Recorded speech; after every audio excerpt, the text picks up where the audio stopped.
Our next moderator has helped innovate local government and media. Jodi Schwan is a disruptor, and I say that in the best sense of the word because of her work on SiouxFalls.Business, her online publication. No one covers business or innovation like she does. You know, we've been talking about all the data. Let's do a little live data for Jodi here. Who feels their day isn't complete by raise of hands if you haven't looked at her site during the day? So, look at that, Jodi. One of the areas of fastest change in the private sector, and as we heard in the public sector, is the influence data has on decision making. Jodi uses data every day to determine what stories are getting traction and what doesn't. And we're going to talk to a couple of people who have been involved in data science for a long time, tell us where this is going and how in the business world we can benefit from it. So please welcome Jodi and her panel covering artificial intelligence and corralling big data.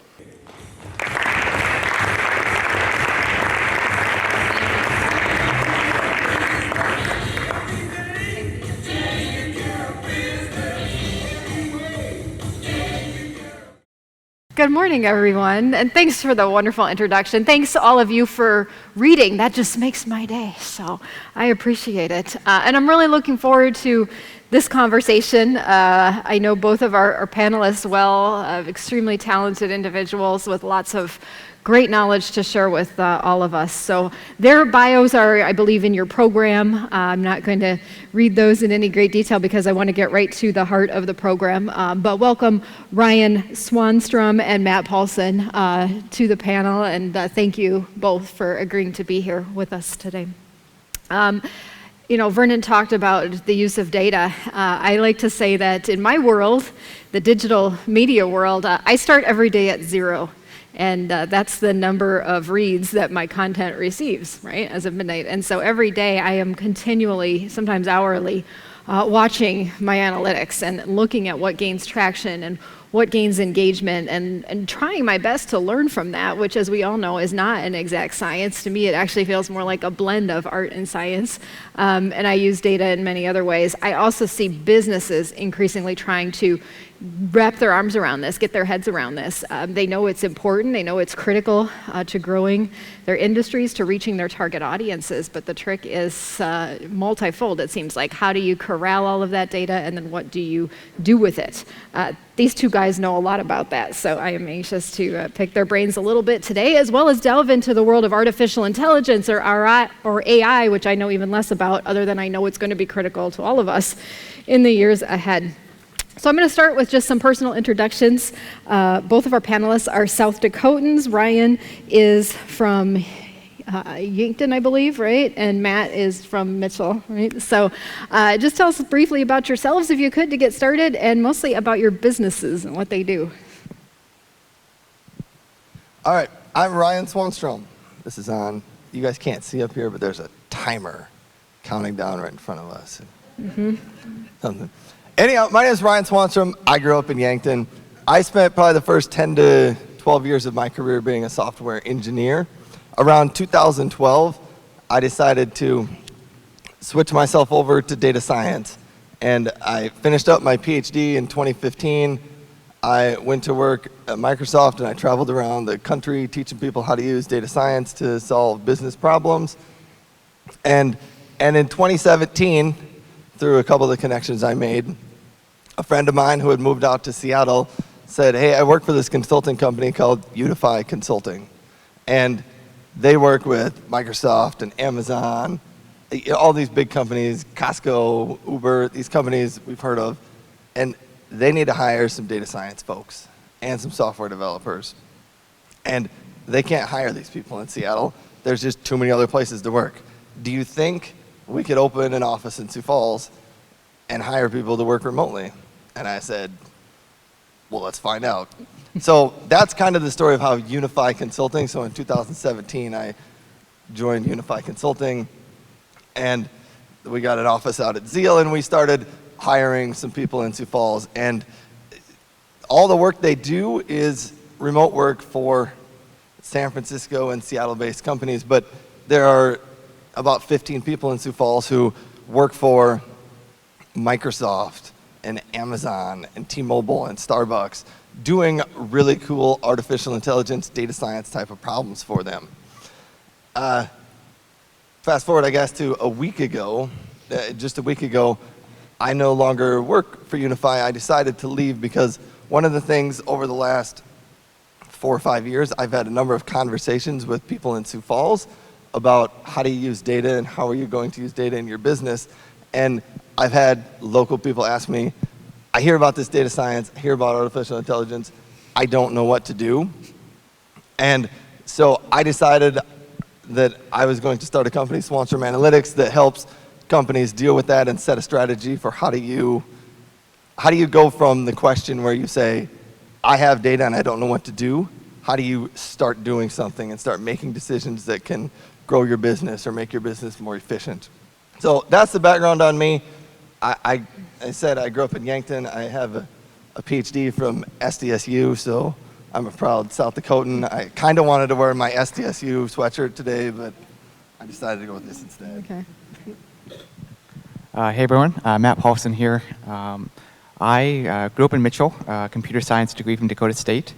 And kind of throughout that, my college process, I kind of had parallel career tracks. On one side, I was doing a computer science program, learning to program. I was doing website development and programming work for a couple of professors that had developed kind of an agency using student labor.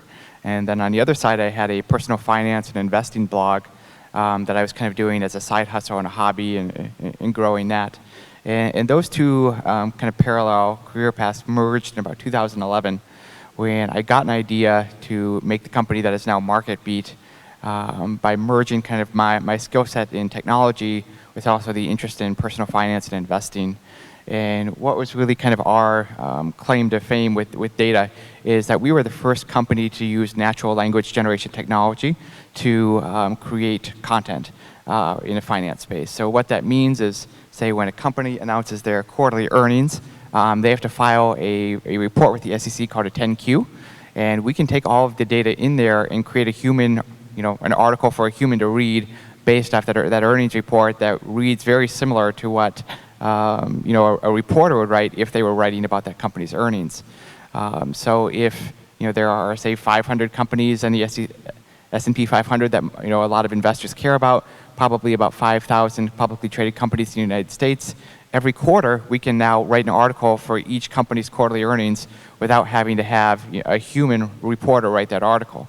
So that allows us to scale content in a way that's been very unique for us and has allowed us to get millions of people on our website on a monthly basis that other companies can't compete with because they don't have that technology. So we started doing that in 2010, 2011. In 2013, the Associated Press announced that they were going to use similar technology from another company to start doing their quarterly earnings. So it was very interesting to see the Associated Press kind of follow our lead in technology with that. And since then, we've used data in a lot of other ways, which I'm sure we'll get into. But MarketBeat, our main business is we kind of do a personalized financial newsletter for stock investors. So no two investors own the same stocks that invest in the stock market. And like a lot of people will read the Wall Street Journal, but it often has news that's not relevant for, say, me as an investor. Because if I'm not invested in, say, Starbucks and the big story that day is Starbucks, maybe I'm just not going to read it. So we have people type in their stocks on our website, and then we send them out a morning newsletter that only has the news and information for the stocks that they care about. And we've been able to scale that pretty significantly. We just passed 1.2 million subscribers that receive that on a morning basis, probably somewhere between 5 and 10 million people on our website every month. And that's just created a lot of opportunities with data that other companies might have, because we have all of the financial data, stock prices, dividend announcements, analyst recommendations, so we can play with that on one side. But then we also have a lot of people kind of going through our marketing and sales funnel. So from a marketing perspective, that's also another opportunity to do some pretty interesting things with data. So essentially, you're looking at 3 entrepreneurs up here, and lots to unpack with both of their businesses. I want to start with some just foundational pieces. The language gets thrown around a lot, and sometimes I think it can be either misinterpreted, confusing, or not understood at all. So just to give us the right baseline here, let's talk a little bit about what we mean when we say artificial intelligence, and maybe what we also mean when we talk about the industry of data science and big data, and what exactly that is. Yeah. So artificial intelligence is using software technology to do tasks that previously humans had to do. So things like voice recognition, image recognition. You think a lot with like self-driving cars. You can pretty much have to image every road in the country and to identify what is a stoplight, what is a stop sign. 20 years ago, you would have had to have somebody click on each thing. But now, there's technology. I mean, you guys have probably filled out a CAPTCHA through Google and reCAPTCHA that says, pick out the stoplights here. Well, you're actually training a neural network to identify stoplights so that eventually the neural network can find the stoplights so you don't have to. Data science is probably more Ryan's category, so I'm going to hand the microphone to you about that. Quick note on Matt's definition of artificial intelligence is really good. One of the great definitions I've heard, actually mirrors what Matt said, is artificial intelligence is everything a computer can't do yet. And so when you think about what Matt was sharing about it, replacing some of the tasks humans can do, that's what artificial intelligence's goal is. I'll talk a little bit about data science. I guess that's sort of my area of expertise. Data scientists, it's much of what the word says, data. Artificial intelligence, everything doesn't have to start with data. Data science, everything starts with data. And how do you use that data to make better decisions? Is everything from your sales pipelines to ad displays. So here's a good story I like to tell. A few years ago when I was consulting and working for Microsoft, one of the problems they had, the site MSN, and I'll make a few jokes if you find me later about MSN and how often that gets used, but it gets hundreds of millions of hits every single day, whether you like it or not. And Microsoft displays ads on it. They wanted to figure out how they could maximize the amount of money they were making on those ads. But their problem was every month, at the end of the month, they created this gigantic spreadsheet report that said, how much money are we making and what are the problems we have? The problems they had is an ad server would go down and they would not display any ads for Europe. And if you're sitting in the United States, you can't go out to MSN for Europe and see if the ads are there or not. So we said, I think we can help you do this a little bit more real time. And so we set up a pipeline for them that processed 3 billion ad impressions, information about 3 billion different ads every single day, which is roughly 6 terabytes of data that was streaming through there every day, so that within 3 seconds of an ad showing up, they could look at a dashboard and say, here's how much money we're making, here's how much this ad cost, here's who put that ad out. And their whole thought was, if we can start making these decisions a little bit faster, we think we can make millions of dollars of difference every day. The problem that then ran into them was, once we got this dashboard and they got to look at it and see this ticker chart that said, here's how much money we made 3 seconds ago, they got really excited. We brought up the question of, this is great, now what happens if you see a gigantic drop in your ticker chart?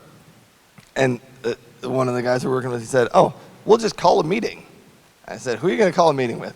The director of this, and the senior engineer from this, and the chief information officer of this unit. I said, how long is it going to take you to get that meeting together? He said, oh, no more than a couple days. And then I said, so you had this real-time chart that told you what happened 3 seconds ago, and it's going to get you a couple days together to figure out what went wrong there. And then it started clicking in his brain that in the real-time world where things happened 3 seconds ago or 2 seconds ago, you no longer have time to schedule a meeting that's going to happen 2 or 3 days ahead of now. You need to automate the decisions that you're going to make. So you need to know ahead of time, if there's a large spike, what are we going to automatically do?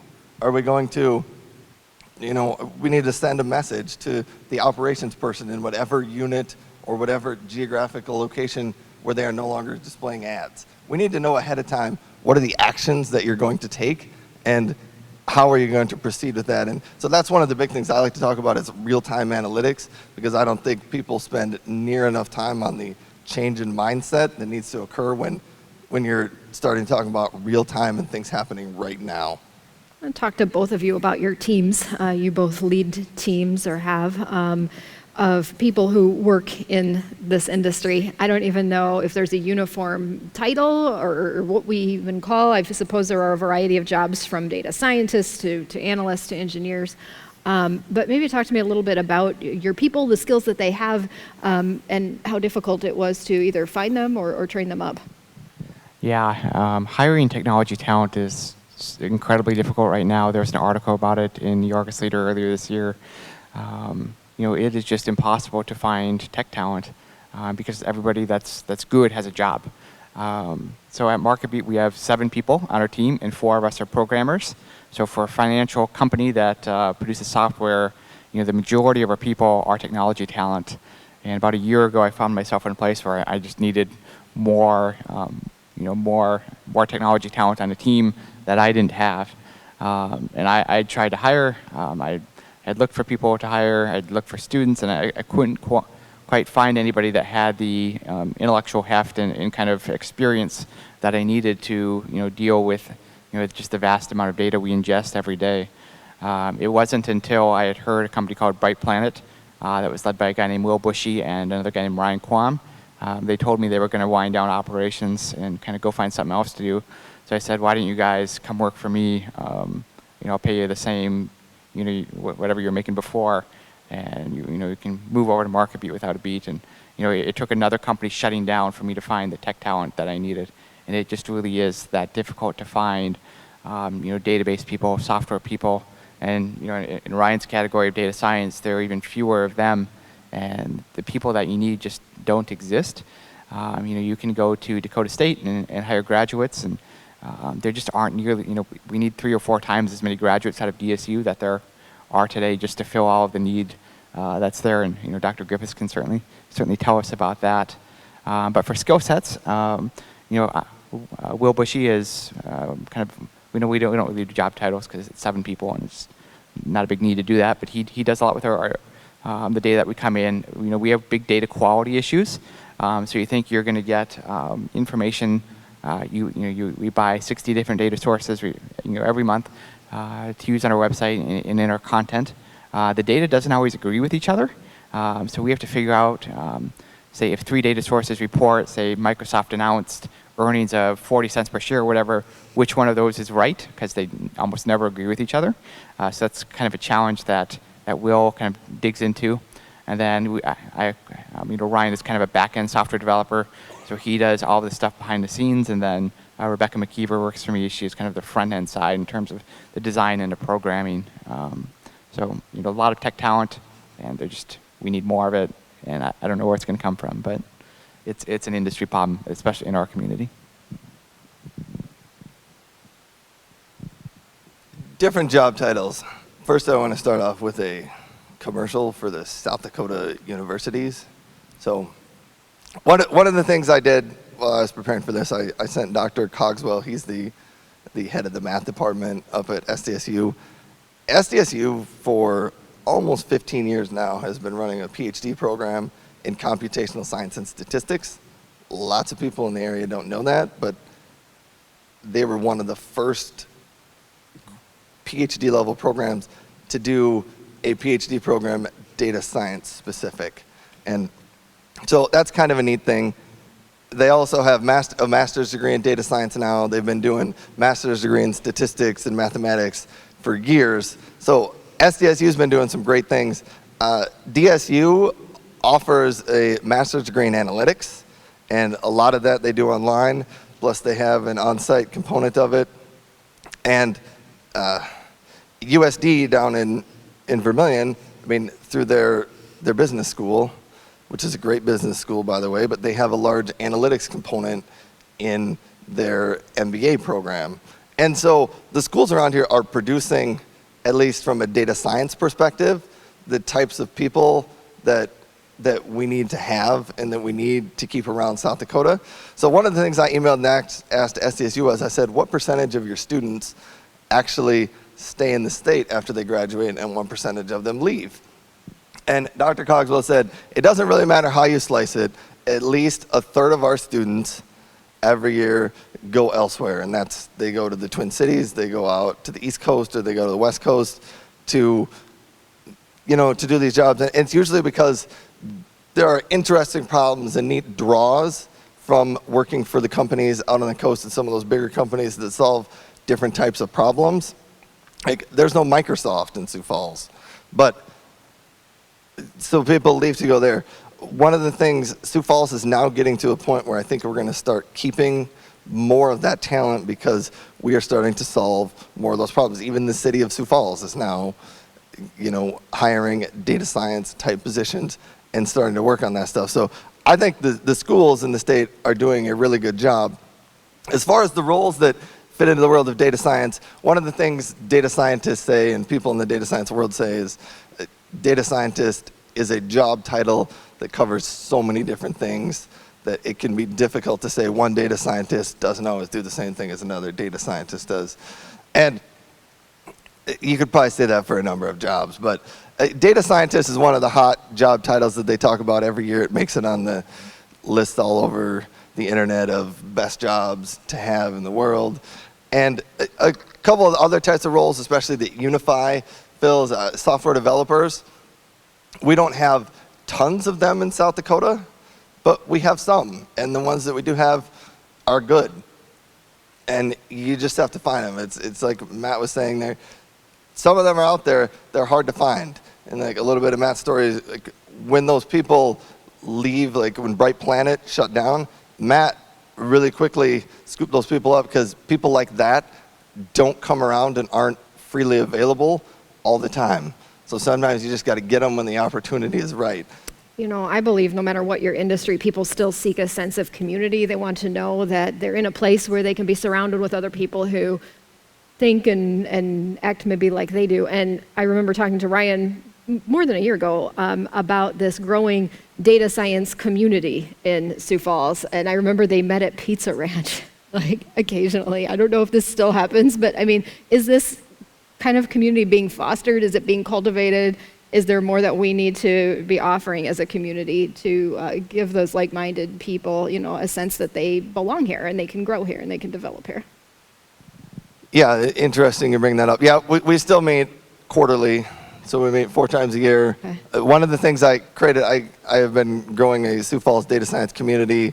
You're all welcome to join. The group is on LinkedIn. Look me up and send me a message on LinkedIn or find my email. I'm pretty easy to find on the internet, on your social networks. But send me a message and I'd be happy to get you invited to those meetings and help with that group. One of the things I did notice, we always met at the Pizza Ranch on 41st Street. Yeah. I need to put a message out to the group that I don't know where we're going to meet next time. No, the tornado took out the data science gatherings. It did, but we're not going to let that stop us. You guys could probably calculate the odds of that happening. Yeah, we might move to the Pizza Ranch on the east side, but yep. Yeah. Okay. I want to talk a little bit about what this really looks like on the ground and maybe where it's going. We'll go back to Matt here. I mean, if you're like me, right, and you're in the media industry, you're listening to him talk about MarketBeat's business model. I'm like, wow, that's a threat to the media industry, isn't it? I mean, it could be if you don't adapt. Matt has done a great job of automating a lot of different types of content related to business based on information that's publicly and readily available. How else can this be applied? I mean, I think I've seen it applied in sports already, right? And can businesses apply it? Businesses push out a lot of content too, right? And are you seeing any begin to do that? Yeah, I've always thought sports would be the next opportunity because people follow different sports teams and would want, maybe a personalized report for, say, their fantasy baseball or fantasy football team. There are companies starting to do that, so that's would seem like the next logical step. I've seen somebody try to do it in healthcare where doctors could express interest in different topics or different diseases and get research papers and reports kind of about that. So there's plenty of opportunities to apply kind of the idea of personalized content and narrative science to create content.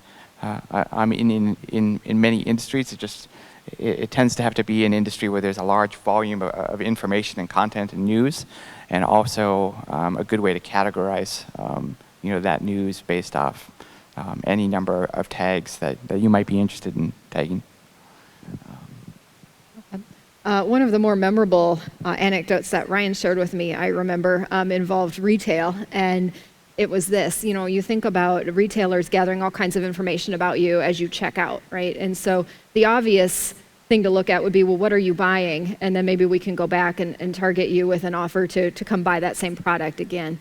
But what he talked about was not just what are you buying, but what else is in the cart, right? So take, example of a product, and it's not just looking at that, but it's looking at what else is that same person buying, which I thought was pretty compelling. But then the next question is, what do you do with it? Right? I mean, this information. So taking maybe a major retailer as an example, where do you go with it?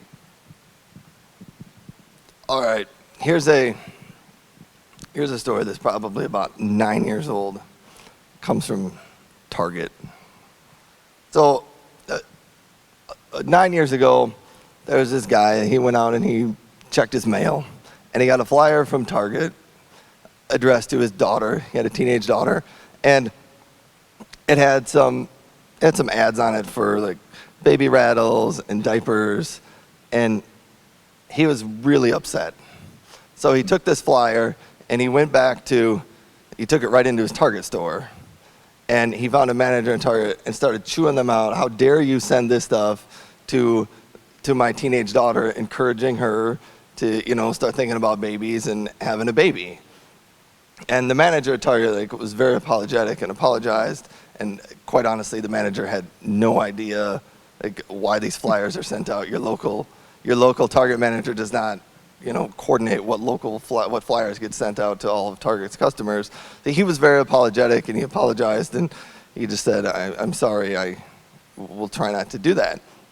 Well, about a week later, the dad came back into Target, and he found the same manager, and he said, I'd like to apologize. My daughter actually is pregnant, and evidently there's some things that have been going on in my house that I didn't know about.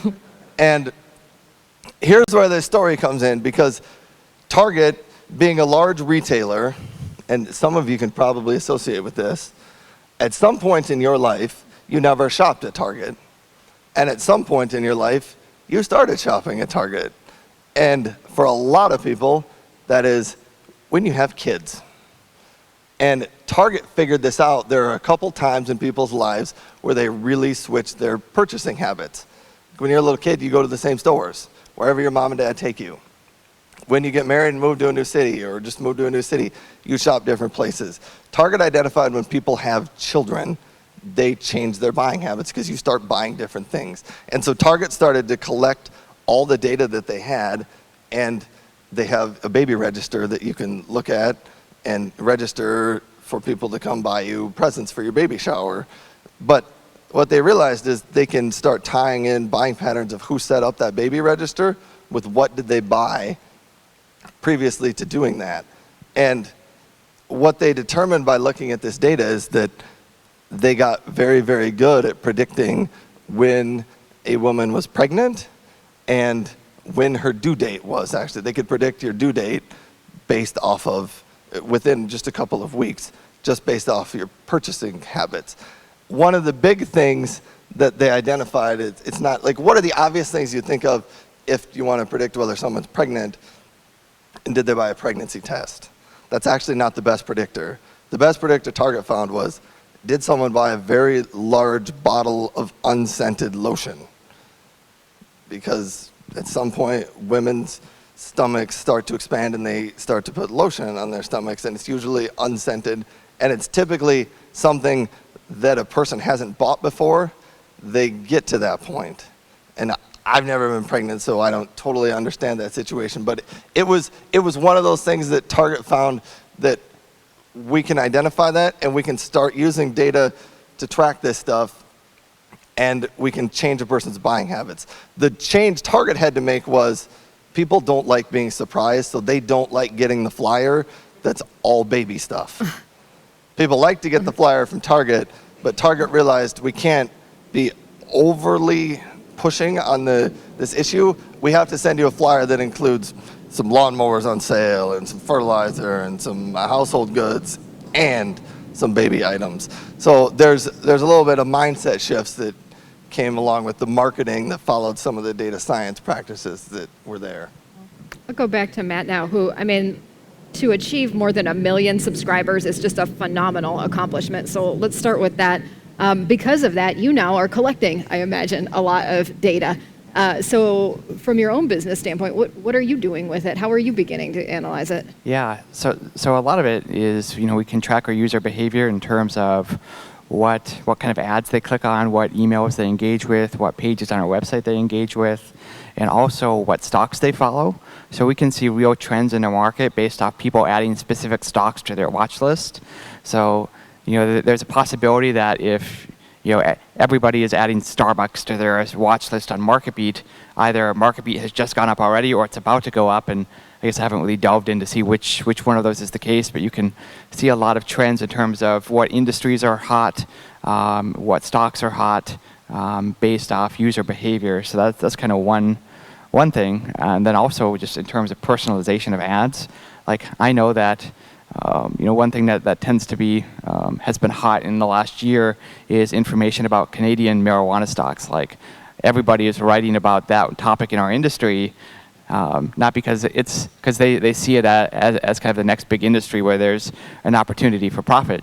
So if somebody were to send an ad about, say, energy stocks versus Canadian marijuana stocks to MarketBeat, we could predict, how many people would engage with it just based off the category of it.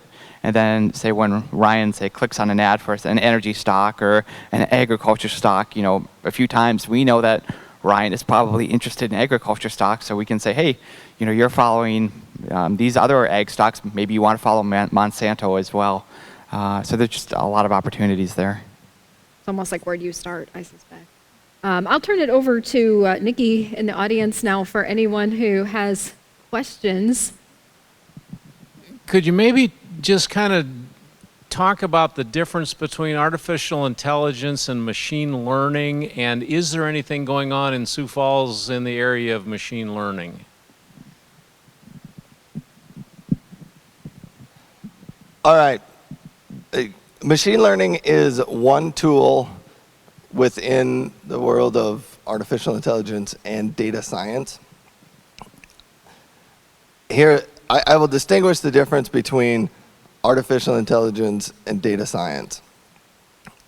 And let me put machine learning within that data science realm.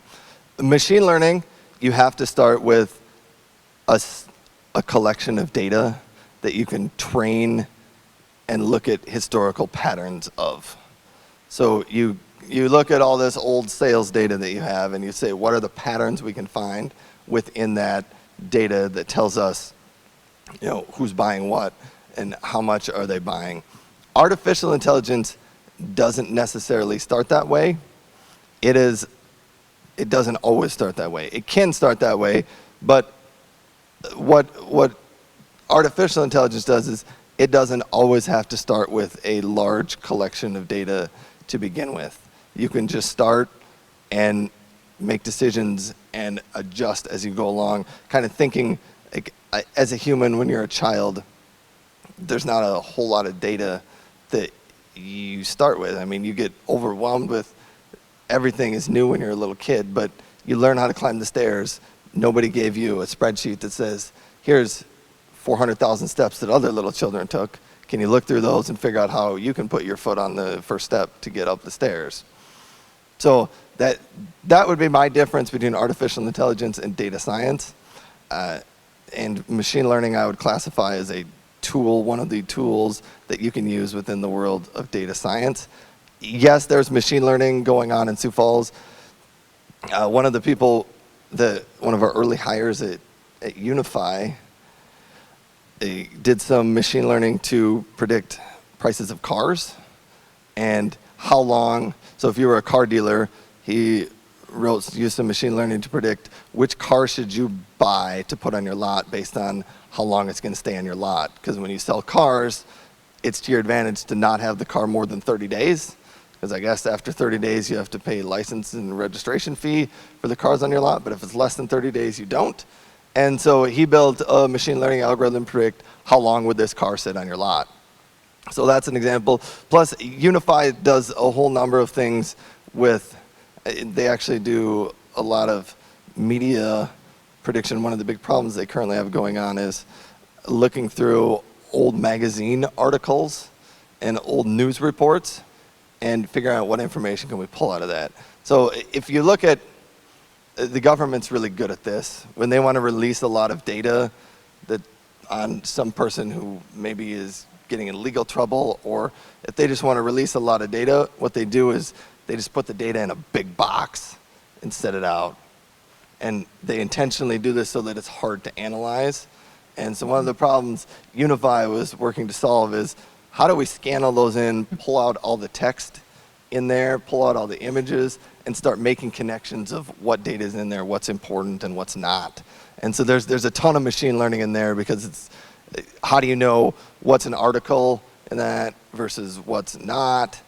And so they're doing it just for big boxes of information that contain anything.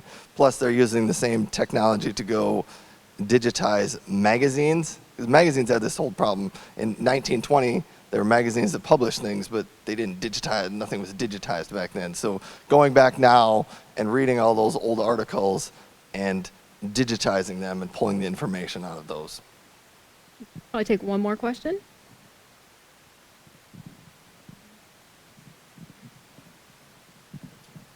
Hi, Jacob Fonkert. I was wondering about, how do you recognize bias in data? If the algorithms can like predict patterns, cause does not actually equal correlation, that kind of stuff. Say a little bit more about what you're... Yeah, so like a story that I heard is survivorship bias, where World War II airplanes were coming back and they're showing where parts on the airplanes were hit, and so they thought, oh, we should add more armor to these areas of the airplanes. However, it was the airplanes that did not survive or shot in different spots. So somebody recognized that bias in the data and pointed that out. So how do you recognize misleading factors in data? All right. Did you want to take this one, or you want me? All right.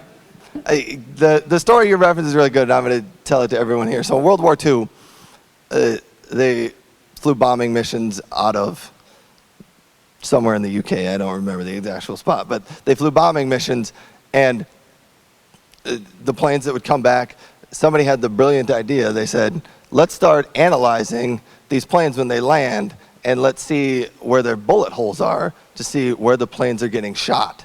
And then we will put more armor on those planes where they're getting shot.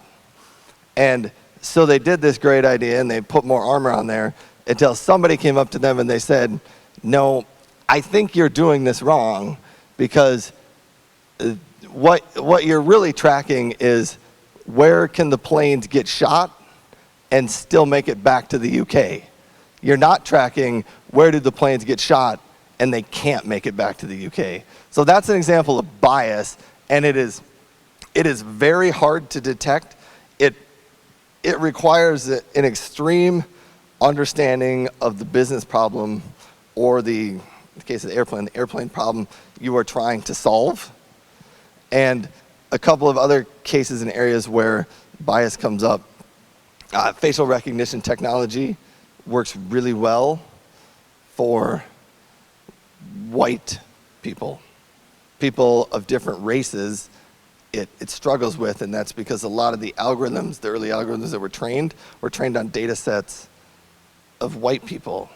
And it was a problem, and it is a problem, and the data science community has now noticed this and realized it. But at the onset, when people started training it, they didn't pay enough attention to the bias of whose actual faces are we training this on.